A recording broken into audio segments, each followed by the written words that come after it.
Adam बताता है कि कैसे उसकी लाइफ पूरी तरीके से चेंज हो गई जब उसके फादर बिगफुट उनके साथ रहने आ गए। एडम के पास भी वो सारी पावर्स हैं जो कि उसके फादर के पास है, जैसे काफी स्पीड से भागना, हीलिंग पावर और साथ ही साथ अपने एनिमल फ्रेंड्स से बातें करना। इनके जंगलों से आए हुए फ्रेंड्स यानी कि विल्बर, ट्रैपर और स्ट्रिप इन्हीं के साथ रहा करते थे। एडम टीवी के ऊपर अपने फादर का इंटरव्यू देखते हैं जो कि जंगल से आने के बाद बहुत फेमस हो गए हैं। बिगफुट हर इंटरव्यू के अंदर यही बताता है कि हेरको कंपनी ने उसके एक्सपेरिमेंट का गलत इस्तेमाल किया, लेकिन बिगफुट की मदद उसके बेटे ने की और इन दोनों ने मिलकर उस पूरी कंपनी को बंद करा दिया। और अब उसके फ्यूचर प्लान्स है कि वो दुनिया के अंदर जितने भी बुरे काम चल रहे हैं उन सबको जल्दी बंद करा देगा। एडम को धीरे धीरे इस बात की परेशानी होने लगी थी कि उसके फादर अभी उसे टाइम नहीं दे रहे थे। इतनी ज्यादा नींद फेम के कारण अब बिगफुट थोड़ा बिजी रहने लगे थे। बिगफुट का असर एडम पे भी होने लगा था क्योंकि सभी लोग स्कूल के अंदर एडम को ऑटोग्राफ लेने के लिए चढ़ाने लगे थे। एडम जैसे तैसे बच के वहाँ से बाहर तो निकल जाता है, जहाँ बाहर आके वो सीधा एमा से ही मिलता है। एमा वही लास्ट मूवी वाली लड़की थी जिसे वो बहुत पसंद करता है, लेकिन एमा को अपने दिल की बात बताने से एडम डरता था। इधर एडम घर में लौटता है जहाँ घर में घुसते ही उसे अपने फादर के कई सारे बड़े बड़े कैनोपी दिखते हैं। यहाँ एक एजेंट एडम के फादर के लिए कुछ नए प्रोडक्ट्स लेके आया है, जिसके बाद वो एडम को कहता है कि इन प्रोडक्ट से वो बहुत सारे पैसे कमा सकते हैं। लेकिन बिगफुट इन सारी ऑफर्स को रिजेक्ट कर देता है और कहता है कि वो ये सारे काम नहीं करना चाहता, बल्कि ऐसे काम करना चाहता है जिससे कि दुनिया का भला हो। बिगफुट उसी एजेंट को एक एनजीओ का लेटर देता है और कहता है कि शायद हमें इनकी मदद करनी चाहिए, लेकिन वो सेक्रेटरी एजेंट उस लेटर को फाड़ देता है, जिसके बाद बिगफुट बहुत गुस्से में आ जाता है और इस सेक्रेटरी को बाहर निकाल देता है। बिगफुट आके उसी लेटर को जोड़ता है और पढ़ने लगता है। पता चलता है कि उस लेटर को एक कपल ने, जिसका नाम पैम और शैम है, रॉकी वैली अलास्का से भेजा है, जिनका कहना था कि उस जगह पे एक एक्सट्रैक्ट नाम की कंपनी है जिनका ऑयल प्रोडक्शन है, जिससे निकला हुआ वेस्ट उस पूरे एनवायरमेंट को खराब कर रहा है। वो कपल चाहता है कि बिगफुट यहाँ पे आए और इनकी मदद करके पूरी दुनिया में इस टॉपिक को उठाए ताकि इस कंपनी को बंद किया जा सके। बिगफुट को कब से इसी मौके की तलाश थी, इसी कारण वो अलास्का जाने के लिए रेडी हो जाता है। लेकिन अब एडम अपने फादर से दूर नहीं रह सकता था, इसी कारण उसे ये आइडिया पसंद नहीं आता और वो नाराजगी जताते हुए वहाँ से चला जाता है। लेकिन बिगफुट ये बात नहीं मानने वाला था। वो अलास्का की रॉकी वैली में पहुंच जाता है। वो जगह बहुत ही खूबसूरत थी। बिगफुट उस पूरी जगह को कैप्चर करता है और बताता है कि कैसे यहाँ पे एक मिल हुआ करती थी, लेकिन अब ये जगह पूरी तरीके से खाली हो चुकी है। बिगफुट आगे जाने के बाद उसी पैमशैम कपल से मिलता है जो कि उसी ऑयल फैक्ट्री के बाहर खड़े थे। बिगफुट को लगा था कि यहाँ पे थोड़े बहुत तो लोग होंगे ही, लेकिन जब पता चलता है कि यहाँ पे सिर्फ यही दोनों हैं, तब उसे लगता है कि यहाँ पे लोगों की सपोर्ट की बहुत ज्यादा जरूरत है और ये लोग मिलकर जल्द ही लोगों का सपोर्ट यहाँ इकट्ठा कर लेंगे। बिगफुट को डाउट हो गया था क्योंकि इस कंपनी के बाहर हद से ज्यादा सिक्योरिटी थी, जो कि एक ऑयल कंपनी के बाहर इतनी नहीं होनी चाहिए थी। तभी यहाँ पे कार्लो नाम का गाइड आता है, जिसे देख के पैम बताती है कि यहाँ का लोकल है जो कि हमारी हमेशा मदद करता है। इसके बाद बिगफुट अपने काम पे लग जाता है, एक वीडियो रिकॉर्ड करता है जिसके अंदर वो ऑयल कंपनी के लिए प्रोटेस्ट कर रहा था। घर बैठे एडम को लगता है कि उसके फादर की वीडियो अभी तक वायरल नहीं हुई है और इससे शायद लोगों तक मैसेज नहीं पहुंच रहा है। तभी उनका दोस्त ट्रैपर समझाता है कि एडम को उसके फादर की हेल्प करनी चाहिए। अब एडम के पास भी काफी अच्छी स्किल थी एडिटिंग की, इसी कारण एडम अपने फादर के वीडियो को एडिट करके री अपलोड करता है।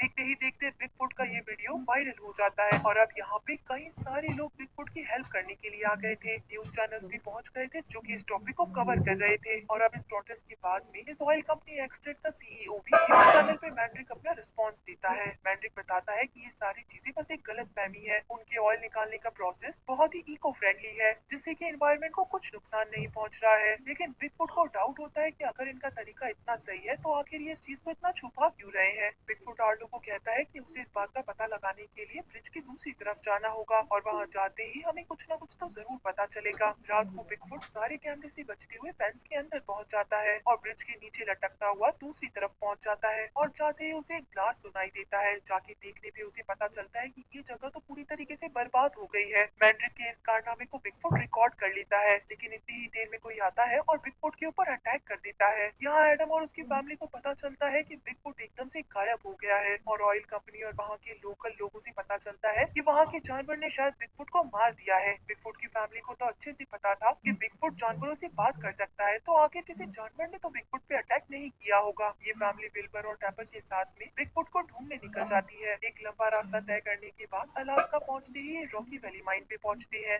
जहाँ इन्हें आर्लो मिलता है। ये वही आदमी था जो बिगफुट के हमेशा आसपास ही रहा करता था। आर्लो बताता है कि बिगफुट के जाने के बाद बाकी सारे प्रोटेस्टर भी यहाँ से चले गए और अब यहाँ पे कोई भी नहीं है। शैली आर्लो को मदद करने के लिए कहती है और एडम्स को वहीं पे अपने एनिमल फ्रेंड्स के साथ छोड़ के चली जाती है। जिसकी कुछ ही देर बाद यहाँ मैंड्रिक के लोग आ जाते हैं जो कि एडम को और बाकी जानवरों को पकड़ने आए थे। थे। विल्बर और ट्रैपर अपने ऊपर सारा अटैक लेके एडम को वहाँ से भगा देते हैं। एडम के पास अपने तेज भागने की पावर थी, इसी कारण वो बहुत दूर आ गया था। एडम की तेजी एक बार उसी पे भारी पड़ जाती है, क्योंकि इतना स्पीड से भागने पे वो एक खाई से नीचे गिर जाता है। सभी लोग सोचते हैं कि गिरने के बाद एडम मर गया होगा, इसी कारण वहाँ से चले जाते हैं। लेकिन एडम ठीक था और नीचे जाके एक केव में चला जाता है। यहाँ एडम के सामने एक वुल्फ था, जो कहता है कि इस जगह पे इंसानों को नहीं आना चाहिए, क्योंकि उन्होंने पहले ही ऑयल फैक्ट्री से निकले हुए वेस्ट से इस पूरी जगह को खराब कर दिया है। एडम ये सारी बात सुनने और समझने लगता है और बताता है इस वुल्फ को कि वो उसके लिए कोई खतरा नहीं है। इस वुल्फ को पता चलता है कि ये इंसान इसकी बातें समझ पा रहा है, इसी कारण ये वुल्फ भी शांति से बात करने लगता है।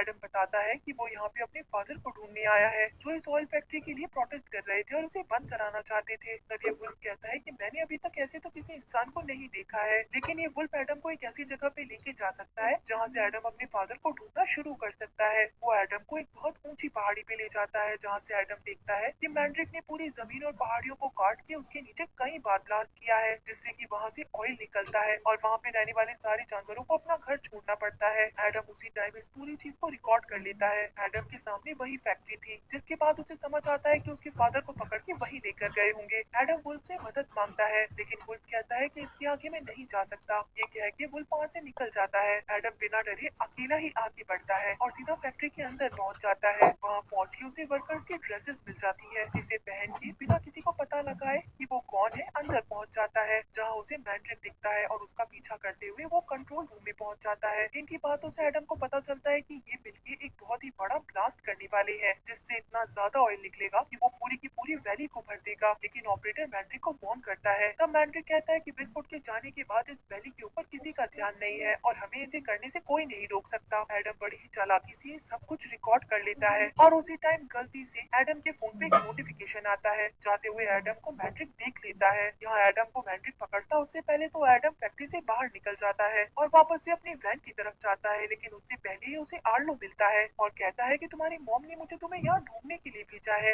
एडम आर्लो के ऊपर भरोसा करता है, उसके साथ साथ जाता है, लेकिन आर्लो तभी एडम को अरेस्ट कर लेता है। तब पता चलता है कि आर्लो स्टार्टिंग से ही मैंड्रिक के लिए काम करता है और बाहर रहकर इसलिए प्रोटेस्ट करता है ताकि उसे बाहर की सारी न्यूज पता चल सके। जब ट्रैपर और विल्बर होश में आते हैं तो उन्हें एडम के बारे में ख्याल आता है, इसी कारण वो गाड़ी लेके उसे बचाने के लिए निकलते हैं। ट्रैपर ब्रिज का गेट तोड़ देता है और गाड़ी सीधा फैक्ट्री वाले रास्ते तक ले जाता है। गाड़ी नहीं संभलने के कारण उसका एक्सीडेंट हो जाता है। यहाँ एडम को पकड़ के आर्लो मैंड्रिक तक ले आया था। एडम मैंड्रिक को ये रोकने के लिए कहता है, लेकिन मैंड्रिक इतना लालची आदमी था कि वो कहता है कि इस दुनिया में पैसे से बड़ी कोई चीज नहीं है। एडम जब अपने पेरेंट्स के बारे में पूछता है तो मैंड्रिक उसे एक बहुत बड़े खड्डे में फेंक देता है। एडम को मारने के लिए उसी खड्डे के अंदर एक बहुत बड़ा कार्ड भी फेंक दिया जाता है। वो तो अच्छा हुआ कि एडम के ऊपर वो कार्ड आके नहीं गिरता है, लेकिन वहाँ से निकलने के सारे रास्ते भी बंद हो गए थे। तब एडम वापस से एक रिकॉर्डिंग करता है और बताता है कि मैंड्रिक ने कैसे बिगफुट की पूरी फैमिली को कैद कर दिया है और अगर किसी को भी ये वीडियो मिले तो वो जल्द ही पुलिस को लाके मैंड्रिक को अरेस्ट करवा दे। एडम को लगा था कि ये उसका आखिरी टाइम है, इसी के कारण वो एमा के लिए भी कुछ चीज रिकॉर्ड करता है कि वो उसे बहुत टाइम से पसंद करता है लेकिन बोल नहीं पाता। और तभी एकदम से ऊपर वाली कार्ड आके सीधा नीचे गिरती है, जिससे कि जमीन टूट जाती है। यहाँ आगे जाने के बाद एडम को एक टनल मिलती है जहाँ कई सारे स्केलेटन भी थे, जिसे देख के वो बुरी तरीके से डर जाता है, लेकिन आगे जाते ही उसे अपनी मॉम मिल जाती है। मैंड्रिक ने भी शैली को यही डाल दिया था। एडम को समझ में आ जाता है कि बिगफुट को यानी कि इनके फादर को भी यही कैद किया होगा। एडम अपने फादर को दूर से भी सुन सकता है। ये दोनों मिलकर बिगफुट को आवाज देते हैं और कुछ ही देर के अंदर बिगफुट को भी इनकी आवाज सुनाई दी जाती है। यहाँ बिगफुट खुद को छुड़ाने के लिए जैसे ही खड़ा होता है तो ऊपर की सारी चीजें आके उसी पे गिर जाती है। एडम यहाँ पे बिगफुट के चिल्लाने की आवाज सुन लेता है और अपनी मॉम को लेकर सीधा बिगफुट तक पहुँच जाता है, जहाँ आते ही वो अपनी हीलिंग पावर से अपने फादर का पैर ठीक कर देता है। ये तीनों ही अब मैंड्रिक को रोकने के लिए वहाँ से बाहर निकलने का रास्ता देखते हैं। मैंड्रिक जमीन के अंदर एक बहुत बड़ा होल कर चुका था, जहाँ वो एक डायनामाइट को नीचे भेजता है। ये तीनों भी उस बड़े सी बॉम्ब को नीचे आता हुआ देख रहे थे। एडम इस बॉम्ब से होने वाली तबाही के बारे में अपने पेरेंट्स को बताता है। ये तीनों कुछ कर पाए उससे पहले ही मैंड्रिक ने जो ड्रोन भेजे थे वो ड्रोन इन तीनों को देख लेते हैं। ये तीनों आगे की तरफ भागने लगते हैं, जहाँ इन्हें एक बहुत बड़ी लिफ्ट मिलती है,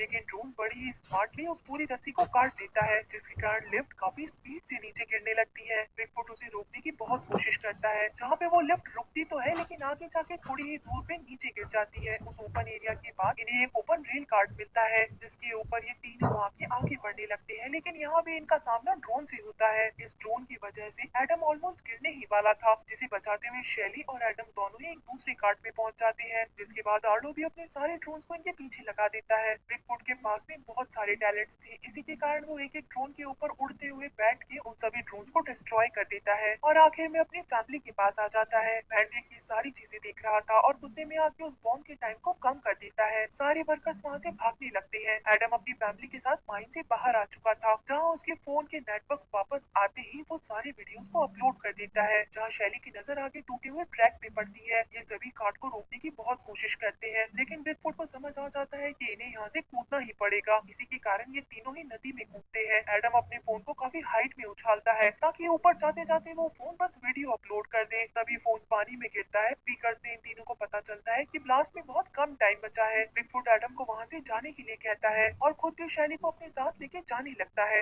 यहाँ एडम को एक आइडिया आता है और वो काफी स्पीड से उसी साइड पे पहुंच जाता है जहाँ पे बॉम्ब था। ब्लास्ट के 30 सेकंड्स पहले एडम वहाँ पहुंच जाता है, जहाँ पे उसे उसके पेरेंट्स भी देख लेते हैं। एडम एक वायर की मदद से बॉम्ब तक पहुंच जाता है और नीचे पहुंच के उस बॉम्ब को मैनुअली ऑफ कर देता है। मैंड्रिक को इस बात से बहुत गुस्सा आता है कि उसका मिशन फेल हो गया है, लेकिन एक साइंटिस्ट उसे बताता है कि अगर एक छोटे बॉम्ब को इस बड़े बॉम्ब पे फेंका जाए तो ये बड़ा बॉम्ब भी ब्लास्ट हो जाएगा। मैंड्रिक आर्लो के साथ में एक बॉम्ब लेके जाता है, लेकिन बिगफुट के पास में सुनने की पावर थी, इसी कारण वो इस प्लान को सुन पाता है। यहाँ विल्बर और ट्रैपर एक्सीडेंट के बाद में भी अपनी टूटी हुई गाड़ी के साथ वहाँ पहुँच गए थे। इनके सामने आर्लो था। वो फुल स्पीड के अंदर आर्लो को रोकने के लिए जाते हैं, लेकिन फिर से एक डार्ट ट्रैपर को लगता है, जिससे वो बेहोश हो जाता है। विल्बर काफी ताकत लगा के उस गाड़ी को नीचे गिरने से रोक लेता है, जिसके बाद वो अपनी गाड़ी को आर्लो और मैंड्रिक की गाड़ी से टकरा देता है। इसी टक्कर के अंदर वो छोटा बॉम्ब उड़ता हुआ सीधा होल में आ जाता है, लेकिन एट टाइम पे बिगफुट उसे गिरते हुए बॉम्ब को पकड़ लेता है। वो बॉम्ब को बहुत हाइट में फेंकता है, जिससे कि वो बॉम्ब आसमान में ही फट जाता है। अब एडम भी ऊपर आ गया था। ये सब आपस में खुद को सेफ देख के बहुत खुश थे। इसी टाइम पे न्यूज चैनल वाले भी यहाँ पहुंच गए थे, क्योंकि पता चलता है कि एडम के वीडियोस अपलोड हो गए थे। अब न्यूज चैनल जब इन सारी चीजों को रिकॉर्ड करता है तो मैंड्रिक वहाँ से जान बचा के भागने वाला था, लेकिन तभी वही वुल्फ और बाकी जंगल के सारे जानवर मैंड्रिक को रोक लेते हैं। मैंड्रिक और आर्लो उसी तेल में जाके गिरते हैं, जिसे बेच के वो बहुत पैसा कमाने वाले थे। जिसके बाद गवर्नमेंट ने इस पूरी जगह को क्लीन करके उसे वाइल्ड लाइफ रिजर्व अनाउंस कर दिया, ताकि वापस से कोई भी इस जगह पे ड्रिल करके ऑयल के लिए यूज न कर सके। यहाँ बिगफुट के इंटरव्यू के अंदर वो वापस से वही बोलता है कि एडम यानी कि उसके बेटे के बिना ये सब कुछ अधूरा था। आखिर में बिगफुट फैमिली घर पे आके बहुत खुश थी। यह मैं बता दूं कि बाकी सारे वीडियोस के साथ में एडम का प्रपोजल भी अपलोड हो गया था, और अब जब एमा को पता चल ही गया था तो एडम फिर से एमा के साथ उसे प्रपोज करता है, जिसे एमा एक्सेप्ट